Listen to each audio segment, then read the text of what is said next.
Assalamualaikum warahmatullahi wabarakatuh. Yang terhormat Bapak Fathun Nathor, pengampu mata kuliah Pendidikan Kewarganegaraan, serta teman-temanku yang berbahagia. Pertama-tama, marilah kita panjatkan puji syukur kehadirat Allah Subhanahu wa Ta'ala, karena atas berkat rahmat-Nya kita bisa bertemu kembali dalam diskusi kali ini. Salawat serta salam semoga tetap terlimpahkan kepada junjungan kita Nabi Agung Muhammad Sallallahu Alaihi Wasallam, yang kita nanti syafaatnya di yaumul qiyamah. Langsung saja kami dari kelompok 13 akan menyampaikan materi penegakan hukum yang berkeadilan. Pepatah mengatakan tak kenal maka tak sayang. Maka dari itu perkenankan kami dari kelompok 13 yang beranggotakan Aldista Putra Naritama dengan NIM 1262042131178, Fadila Kotrun Nada 1262042122127, Hesti Wulandari dengan NIM 1262042121118, dan Nawa Lailatul Rahmah dengan NIM 1262042111053. Oke, langsung saja materi pertama akan disampaikan oleh teman saya, Fadila Kotrun Nada. Yang pertama yaitu konsep dan urgensi penegakan hukum yang berkeadilan. Keadilan adalah suatu kondisi untuk kebenaran ideal moral tentang sesuatu. Keadilan merupakan sebuah aspek yang penting yang diperlukan dalam semua bidang kehidupan. Dengan adanya keadilan, kehidupan akan jauh menjadi lebih baik. Pentingnya penegakan hukum yang berkeadilan adalah dengan adanya keadilan, penegakan hukum diharapkan hukum dapat tertib dan tidak merendahkan martabat warga negara. Dengan kata lain, hukum selalu melayani kepentingan keadilan, ketertiban, dan ketentraman warga negaranya. Selanjutnya, perlindungan terhadap warga negara serta menjaga ketertiban masyarakat telah diatur dalam Undang-Undang Dasar Negara Republik Indonesia tahun 1945. Untuk mengatur lebih lanjut tentang kekuasaan kehakiman, telah dikeluarkan Undang-Undang Nomor 48 Tahun 2009 tentang kekuasaan kehakiman. Dari bunyi pembukaan Undang-Undang Dasar 1945 pada alinea keempat dapat diidentifikasi bahwa tujuan Republik Indonesia juga memiliki indikator yang sama seperti yang dinyatakan oleh Karen Book, yaitu yang pertama, melindungi segenap bangsa Indonesia dan seluruh tumpah darah Indonesia. 2. Memajukan kesejahteraan umum. 3. Mencerdaskan kehidupan bangsa. Dan yang keempat adalah ikut serta melaksanakan ketertiban dunia yang berdasarkan kemerdekaan, perdamaian abadi, dan keadilan sosial. Selanjutnya, bagaimanakah penegakan hukum suatu negara dilaksanakan dan ditegakkan di Negara Kesatuan Republik Indonesia? Penegakan hukum dirancang untuk meningkatkan kesadaran bahwa ketertiban sosial, ketenangan, dan hidup berdampingan secara teratur hanya dapat dicapai dengan mematuhi hukum dan semua ketentuan peradilan. Negara kita ini sudah memiliki lembaga peradilan yang diatur dalam Undang-Undang Dasar Negara Republik Indonesia tahun 1945, yaitu MA atau Mahkamah Agung, KY atau Komisi Yudisial, dan MK atau Mahkamah Konstitusi yang diatur lebih lanjut dalam Undang-Undang Nomor 48 Tahun 2009 tentang kekuasaan kehakiman.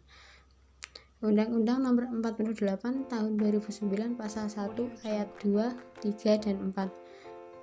Ayat 2 berbunyi, Mahkamah Agung adalah pelaku kekuasaan kehakiman sebagaimana dimaksud dalam Undang-Undang Dasar Negara Republik Indonesia tahun 1945. Ayat yang ketiga yaitu Mahkamah Konstitusi adalah pelaku kekuasaan kehakiman sebagaimana yang dimaksud dalam Undang-Undang Dasar Negara Republik Indonesia tahun 1945. Yang keempat yaitu Komisi Yudisial adalah lembaga negara sebagaimana dimaksud dalam Undang-Undang Dasar Negara Republik Indonesia tahun 1945. Alasan mengapa diperlukan penegakan hukum yang berkeadilan. Penegakan hukum dilakukan supaya masyarakat memperoleh perlindungan atas hak dan kewajibannya. Alasan lain perlu penegakan hukum yang berkeadilan adalah latar belakang masalah atau kasus hukum yang belum diselesaikan secara tuntas karena ada praktek hukum yang seringkali tumpul ke atas dan tajam ke bawah. Dari banyaknya latar belakang masalah, bagaimanapun hukum harus tetap ditegakkan supaya semua orang diperlakukan adil supaya tercipta kehidupan yang aman, damai, dan tentram. Jikalau penegakan hukum tidak dilakukan, maka setiap orang termasuk penegak hukum akan berlaku semena-mena kepada orang lain yang akan menyebabkan kekacauan. Berikut diantaranya yang terkait dengan masalah penegakan hukum adalah 1. Perilaku warga negara khususnya oknum aparatur negara banyak yang belum baik dan terpuji, seperti masih ada praktek KKN, praktek suap, perilaku premanisme, dan perilaku lain yang tidak terpuji. 2. Masih ada potensi konflik dan kekerasan sosial, seperti SARA, tawuran, pelanggaran HAM, etnosentris, dan lain-lain. 3. Maraknya kasus-kasus ketidakadilan sosial dan hukum yang belum diselesaikan dan ditangani secara tuntas. 4. Penegakan hukum yang lemah akan karena hukum bagaikan pisau yang tajam ke bawah tetapi tumpul ke atas. 5. Pelanggaran oleh wajib pajak atas penegakan hukum dalam bidang perpajakan. Munculnya permasalahan-permasalahan tersebut tentu menimbulkan pertanyaan dalam pikiran kita. Oleh karena itu, Anda dapat mempertanyakan secara kritis terhadap masalah-masalah tersebut. C. Menggali sumber historis, sosiologis, dan politik tentang penegakan hukum yang berkeadilan di Indonesia. Menurut Gustav Rodbrook, seorang ahli filsafat Jerman, mengatakan ada 3 unsur yang harus diperhatikan untuk menegakkan hukum. Yang pertama yaitu unsur keadilan, yang kedua unsur kemanfaatan, yang ketiga unsur kepastian. Dalam rangka menegakkan hukum, aparatur penegak hukum harus menunaikan tugas sesuai dengan tuntutannya yang terdapat dalam hukum material maupun hukum formal. Tanpa adanya hukum formal, maka hukum material tidak dapat berfungsi.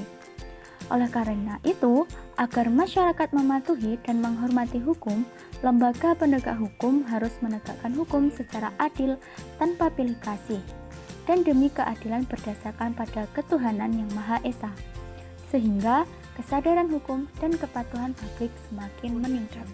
Untuk menjalankan hukum sebagaimana mestinya, maka dibentuk beberapa lembaga aparat penegak hukum, yaitu antara lain A. Kepolisian. Kepolisian negara ialah alat negara penegak hukum yang terutama bertugas memelihara keamanan dan ketertiban di dalam negeri. B. Kejaksaan. Kejaksaan adalah lembaga pemerintahan yang melaksanakan kekuasaan negara di bidang penuntutan. C. Kehakiman. Kehakiman merupakan suatu lembaga yang diberi kekuasaan untuk mengadili. Adapun hakim adalah penjabat peradilan negara yang diberi wewenang oleh undang-undang untuk mengadili.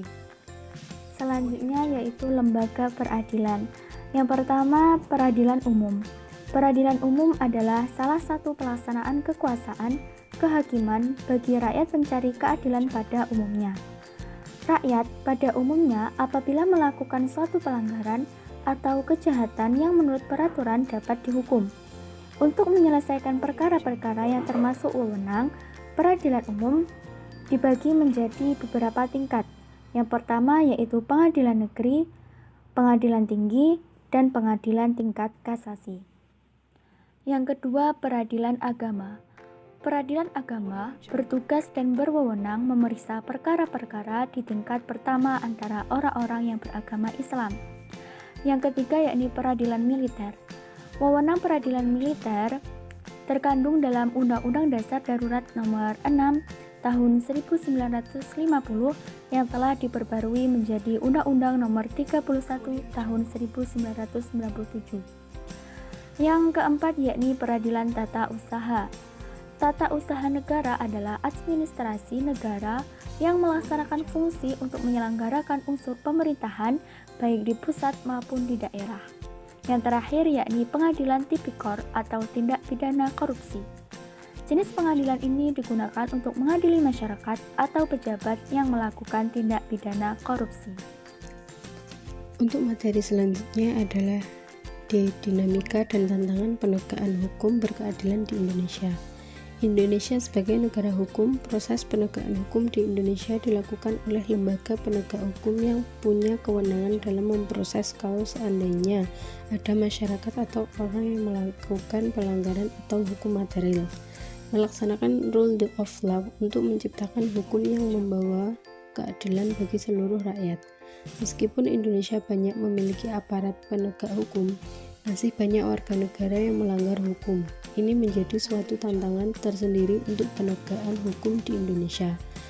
Masalah penegakan hukum di Indonesia bukanlah pada sistem hukum itu sendiri, melainkan pada kualitas manusia yang menjalankan hukum atau penegakan hukum. Penegakan hukum merupakan golongan panutan dalam masyarakat yang hendaknya mempunyai kemampuan-kemampuan tertentu sesuai dengan aspirasi masyarakat. Beberapa permasalahan mengenai penegakan hukum tentunya tidak dapat terlepas dari kenyataan bahwa berfungsinya hukum sangatlah tergantung pada hubungan yang serasi antara hukum itu sendiri, penegak hukum, fasilitasnya, dan masyarakat yang diaturnya. Menurut Soejono Sukanto, hukum dapat berfungsi dengan baik diperlakukan keserasian dan hubungan antara 4 faktor, yaitu 1. Hukum dan peraturan itu sendiri. 2. Mentalitas petugas yang menegakkan hukum. 3. Fasilitas yang diharapkan untuk mendukung pelaksanaan hukum. 4. Kesadaran dan kepatuhan hukum dan para warga masyarakat. Selanjutnya, esensi dan urgensi penegakan hukum yang berkeadilan Indonesia. Penegakan hukum bertujuan untuk mewujudkan peraturan hukum demi terciptanya ketertiban dan keadilan masyarakat. Dengan kata lain, penegakan hukum pada dasarnya bertujuan untuk meningkatkan ketertiban dan kepastian hukum dalam masyarakat sehingga masyarakat merasa memperoleh perlindungan akan hak-hak dan kewajibannya. Negara bangsa Indonesia sebagai negara modern dan menganut sistem demokrasi konstitusional telah memiliki sejumlah peraturan perundang-undangan, lembaga-lembaga hukum, badan-badan lainnya, dan aparatur penegak hukum.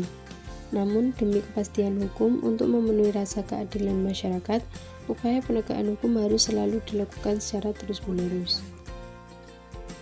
Kesimpulan dari materi yang telah disampaikan adalah upaya penegakan hukum di suatu negara sangat berkaitan dengan tujuan suatu negara tersebut. Tujuan utama penegakan hukum adalah membuat masyarakat merasa bahwa hak-haknya dilindungi. Penegakan hukum terjadi ketika pelanggaran hukum terjadi. Penegakan hukum pada dasarnya bertujuan untuk meningkatkan ketertiban dan kepastian hukum dalam masyarakat, sehingga masyarakat merasa memperoleh perlindungan akan hak-hak dan kewajibannya. Sekian penyampaian materi dari kami. Terima kasih telah menyimak video dari awal hingga akhir. Semoga bermanfaat untuk kita semua. Beli ketupat di perempatan Gapura, menawi lepat kula nyuwun ngapura. Wassalamualaikum warahmatullahi wabarakatuh.